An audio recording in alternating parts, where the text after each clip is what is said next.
Prav, poglej tole. Tukaj imam ventilator, nameščen v kanalu in za njim dimni stroj. In kar lahko naredim je, da piham zrak skozi ventilator. In morali bi dobiti tok dima, ki prihaja iz te šobe. Zdaj pokazal vam bom hitro demonstracijo. S tem kosom pene bi moral biti sposoben nekoliko preusmeriti zrak. Torej, zavrtim ga.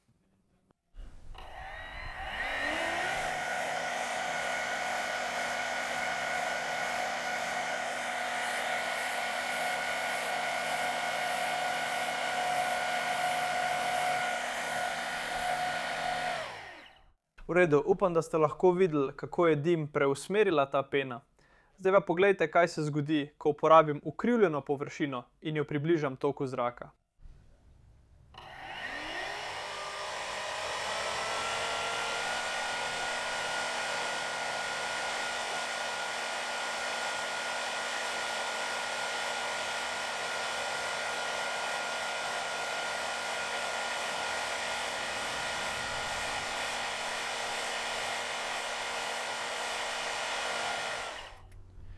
Vidno bi morali opaziti, kako se zrak vleče navzdol okoli zunanjega dela krivulje. In to je posledica učinka, ki se imenuje Coandov učinek. Kaj je torej Coandov učinek? Ko zrak ali katerikoli drug fluid izstopi iz šobe z veliko hitrostjo, s seboj potegne okoliške molekule, ko se razprši v mirujoči okoliški zrak. Ko pa je površina postavljena blizu toka, se zrak med površino in hitrim tokom potegne skupaj z njim. To povzroči območje nizkega tlaka med hitro gibajočim se zrakom in površino. Okoliški atmosferski zrak nad njim pa pritisne na tok in ga prilepi na ukrivljeno površino. Morda se sprašujete, kako bom uporabil ta Coandov učinek za ustvarjanje potiska in dvig drona s tal. Če v Googlu vpišete Coandov učinek dron, boste videli veliko rezultatov, ki izgledajo kot leteči krožniki. Na prvi pogled se zdi, kot da je na sredini propeler, ki piha zrak neposredno navzdol, da ustvari vzgon. V resnici pa skozi sredino teh dronov v obliki letečega krožnika ni nobene luknje. Namesto tega zračni tok iz propelerja teče po zunanji strani kupole in sledi zunanji krivulji zaradi Coanda učinka. Te stvari so kar kul, ampak ne vidim ravno smisla v tem, da bi dal kupolo v obliki sklede pod propeler. Lahko bi preprosto pustil, da zrak iz propelerja teče neposredno navzdol. Torej, namesto da bi uporabil propeler, želim uporabiti impeler, ki bo v bistvu pihal zrak neposredno vodoravno navzven v disku in uporabil Coanda efekt, da bo nato sledil zunanji krivulji kupole. Torej, natisnimo nekaj impelerjev s 3D tiskalnikom. Ker nimam pojma, kakšen impeler bi bil najbolj primeren kot zamenjava za propeler, sem natisnil veliko različnih vrst za testiranje. Nekateri niso zdržali števila vrtljajev motorja. In nekateri so bili preveč za motor, da bi jih zmogel. Na koncu sem se odločil za to zasnovo, ker je bila po porabi toka razmeroma blizu propelerju drona. Naslednji korak je izdelava ukrivljene kupole, ki bo nameščena pod rotorjem, da bo zrak usmerjala navzdol za vzgon. Zdaj bom kupolo natisnil s 3D tiskalnikom, ker je to trenutno najhitrejša in najcenejša rešitev zame. Da bo 3D tisk čim lažji, mora biti votel. Ampak skoraj nemogoče je to natisniti na običajnem FDM 3D tiskalniku zaradi velikega previsa v sredini. In tudi z uporabo podpornega materiala bo zelo težko tiskati s tako tanko plastjo. Zato sem to testno kupolo natisnil v dveh delih in tehta 83 gramov, poleg tega pa so linije plasti pravokotne na pretok zraka. Ni bilo idealno. Moj naslednji načrt je bil, da kupolo razrežem na rezine kot torto. Na ta način bi lahko 3D natisnil kupolo v 8 kosih in jih pritrdil na osrednje pesto. To je prihranilo kar nekaj teže in nisem prepričan, da bi lahko bilo še lažje z uporabo 3D tiskanja. Naslednji korak je bil namestiti motor in impeler na kupolo ter preveriti, ali se zrak res usmerja navzdol zaradi Coanda učinka.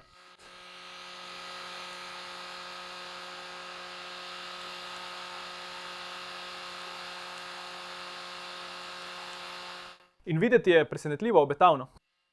Nato sem postavil testno stojalo za potisk s klasičnim motorjem in propelerjem drona, da bi dobil nekaj kontrolnih podatkov.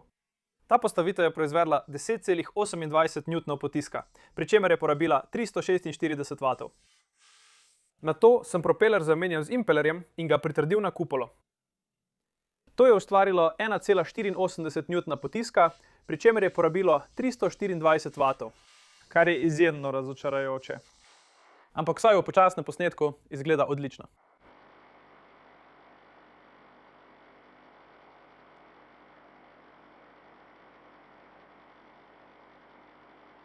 Torej, nadaljujemo z izdelavo. Ponoviti gradnjo kupole še 3-krat ni bilo prav prijetno, zaradi vseh hlapov sekundnega lepila. Ampak saj nisem izbral lahkih cevi iz ogljikovih vlaken za roke, kar bi zahtevalo rezanje in ustvarjanje prahu iz ogljikovih vlaken. Poleg tega sem za izdelavo te naprave recikliral motorje iz delujočega drona. Ko so bile roke pritrjene na kupole in razporejene v obliki kvadrokopterja, za katero je bil zasnovan, je bilo videti kot formacija kitajskih lampionov. Ali pa neki sklet za solato.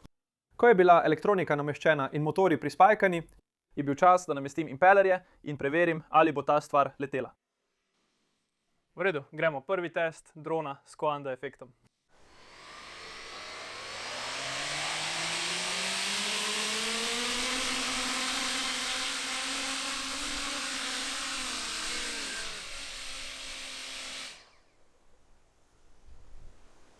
To je nekako delovalo.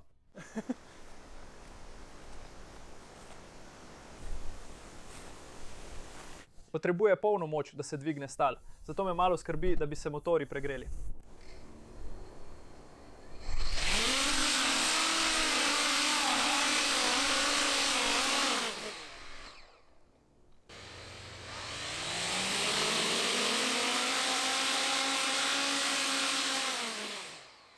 Eden od impelerjev je ohlapen na motorju, zato ga bom šel zategniti. Prav tako pa bom pustil, da se motorji malo ohladijo. To je bil zelo kratek let. Ampak imam občutek, da se bodo kar precej segreli, ker sem bil ravno kar na polnem plinu, samo da sem ga spravil v zrak.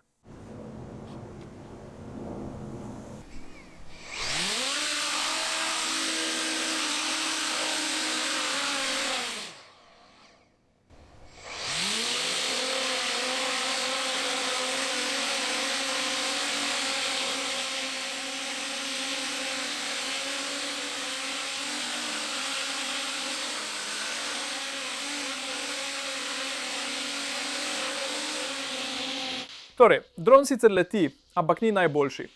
Skupna teža drona je 890 gramov, sposoben pa je proizvesti le približno 750 gramov potiska.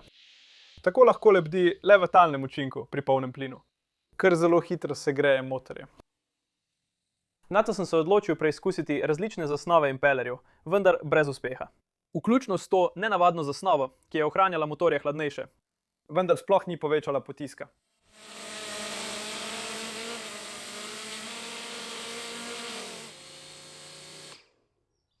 Nato sem poskusil zmanjšati težo, tako da sem letel z baterijo na podaljšku.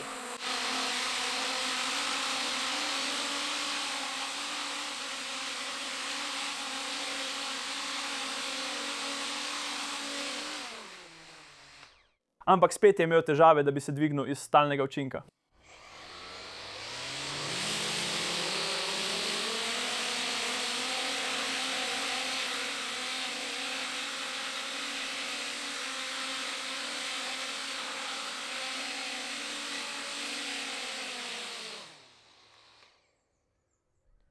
Tako da mislim, da je teh nekaj testnih letov šlo kar dobro. Dokazuje, da lahko uporabiš Coandov učinek za preusmerjanje. Vodoravni tok zraka navpično navzdol, da ustvariš vzgon za dvig drona. Vendar je to izjemno neučinkovito. Ne glede na to, kaj sem naredil s to stvarjo, preprosto ni hotela zapustiti talnega učinka. Tudi brez teže baterije in vseh vrst zasnov impelerjev, ki sem jih preizkusil, sploh ne vem, koliko jih je bilo. Impelerjev. Toliko različnih impelerjev je, da je tam še vedno kup. Lopatice pod različnimi koti, različne višine, različni premeri, različno število rezil. Ne glede na to, kaj naredim, preprosto nima dovolj potiska. Zato mislim, da bom kot zadnji poskus, da to stvar spravim v pogon, da poleti. Še vedno z uporabo Coanda učinka vendar. Da se znebim teh impelerjev, bom uporabil običajne propelerje za drone. Motorje bom moral nekoliko dvigniti. In namestiti nekakšno zajemalko, da zajema zrak iz propelerja navzven. In potem upajmo, da bo še vedno uporabljal Coanda efekt za vlečenje zraka navzdol ampak z uporabo nekoliko bolj učinkovite oblike ustvarjanja potiska. Vsi motorji so bili odspajkani in odstranjeni z nosilcev ter pritrjeni na tridimenzionalno natisnen podaljšek. Ko so jih ponovno pritrdili na originalne nosilce motorjev, so jih nekoliko dvignili, da je zračni tok propelerja lahko uhajal na stran. Vse so nato ponovno prispajkali in pripravili za še en poskusni let. Tukaj gremo. Zadnji poskus s klasičnimi propelerji.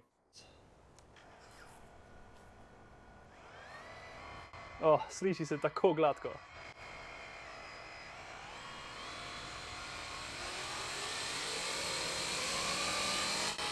To je toliko lažje za leteti.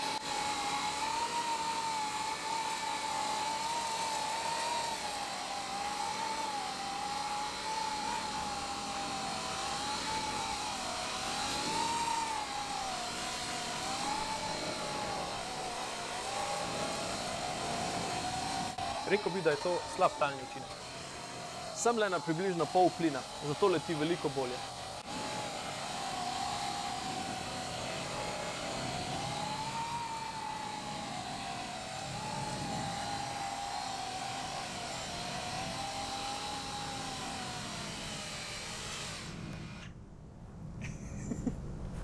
Torej še vedno uporablja Coanda efekt, ampak leti neprimerno bolje.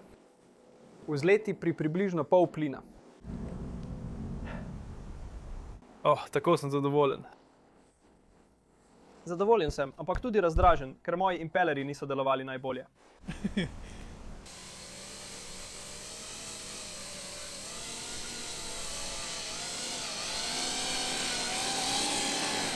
Morda se zdi, kot da je to zdaj le običajen dron, z nekaj velikimi paradižnikovimi stvarmi pritrjenimi spodaj. Ampak v resnici ustvarja vzgon zaradi Coandovega učinka. Primer kupol je precej večji od primera propelerjev in zato lahko potiska le okoli ukrivljenih površin. Ena stvar, ki sem jo opazil po nekaj poletjih, je močan učinek tal na plovilu. Običajni dron doživi učinek tal, vendar še nikoli nisem letel z dronom, ki bi lebdel na takšnem zračnem blazini. Lahko leti izven učinka tal, vendar zato potrebuje precej več energije. Poleg tega pa ga veter precej premetava.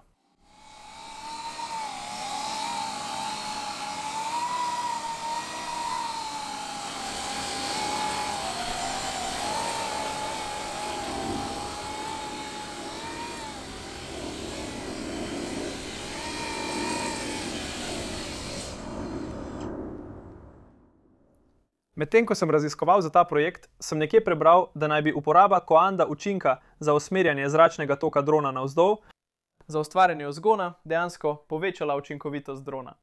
Kar pa, potem ko sem izvedel ta projekt, težko verjamem. Vendar pa teorija pravi, da je hitro gibajoči se zrak nad vrhom kupole pri nižjem tlaku kot zračni tok ali mirujoči zrak pod kupolo. In to potisne dron navzgor na podoben način, kot deluje razlika v tlaku nad in pod krilom letala. To bi bilo mogoče, če bi imeli res učinkovit pogonski sistem. Naprimer, res učinkovito zasnovan. Rotor. In tudi morda kupole različnih velikosti. Če povečate premer kupole, boste povečali površino, kar bo učinek te razlike v pritisku povečalo. Zato bo potisnilo nekoliko bolj navzgor. Prav tako predvidevam, da bi ga morali primerjati z dronom podobne teže, tako da je teža kupol zanemarljiva. Ker če bi te kupole odstranil, bi bil dron veliko lažji.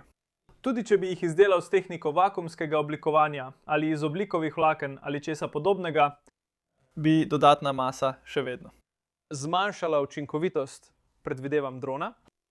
Tudi letalne lastnosti v močnem vetru ali pri visoki hitrosti bi bile verjetno prava nočna mora s to stvarjo. Ni najbolj aerodinamična stvar. Res sem bil navdušen nad talnim učinkom, ki ga je ta dron doživel. Obstaja res močna zračna blazina, na katerem lebdi. In kar me pri tem zanima, je, ali se zračni tok, ki pride okoli vrha kupole pri običajnem dronu, ko zadene tla, razširi navzven. Ampak pri tem se sprašujem, ali gre del zraka pod kupolo in skoraj kot da ustvari pritisk pod njo. Nisem povsem prepričan kako. Ali to res deluje? Ampak zračni blazina, na kateri lebdi zaradi talnega učinka, je res močna. Bilo bi zanimivo videti, ali bi to lahko spremenili skoraj v lebdelo na talnem učinku. Torej, Coanda učinek, talni učinek, lebdelo. In tudi videti, ali to še vedno zahteva žiroskope za stabilizacijo. Saj plovila na zračni blazini ne potrebujejo aktivne stabilizacije, ampak preprosto sedijo na zračni blazini nad tlemi. Tako, tukaj imamo dron, ki za pogon uporablja Coanda učinek. Malce razočaranje je, da ti impelerji niso delovali bolje, kot sem pričakoval. Res sem si želel doseči, da bi ta stvar pravilno letela in nato primerjati učinkovitost z konvencionalnim dronom. Vendar sem na polovici projekta spoznal, da to sploh ni primerljivo z učinkovitostjo konvencionalnega drona. Učinkovitost je grozna.